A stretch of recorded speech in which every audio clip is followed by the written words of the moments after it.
Today, I want to talk to you about something that happened in the book of Exodus and read to you from Exodus chapter 12, verse 13. Here's the verse. Now the blood shall be a sign for you on the houses where you are. And when I see the blood, I will pass over you, and the plague shall not be on you to destroy you when I strike the land of Egypt. Pharaoh resisted God's call to let the people of Israel go. The Lord sent plague after plague to make the message understood, but Pharaoh didn't listen. Then God declared one final plague.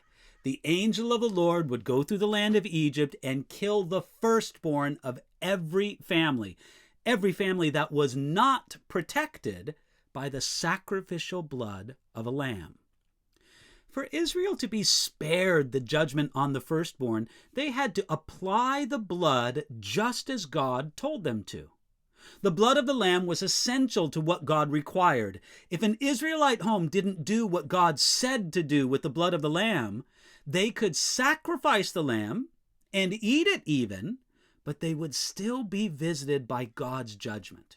By the same token, if an Egyptian home believed in the power of the blood of the lamb and they made a proper Passover sacrifice, they would be spared the judgment. The only thing that held back the hand of God's judgment was the blood of the lamb.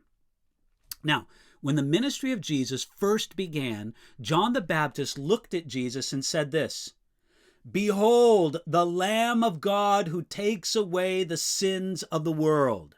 That's in John chapter 1, verse 29. Jesus is our Passover lamb. He was without blemish. His death, represented by his blood, was on our behalf. We have to do more than know that Jesus died for us. We have to do more than embrace Jesus in a superficial way. We have to do what he said to do with his blood. We must trust that it pays the penalty for our sin. It was a bloody mess to take the blood of a lamb and use it to mark the sides and the top of your doorway. It was a bloody mess for Jesus to die on a cross. But God can do something wonderful even through a bloody mess.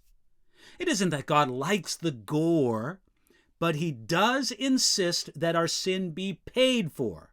And since the God we have sinned against is a great God, the price to be paid is a great price.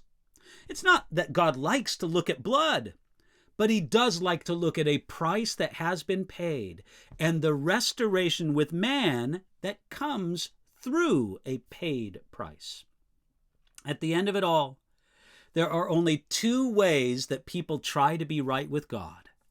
Some try to be right based on what they can do for God, and some are right with God based on what God did for them in Jesus Christ.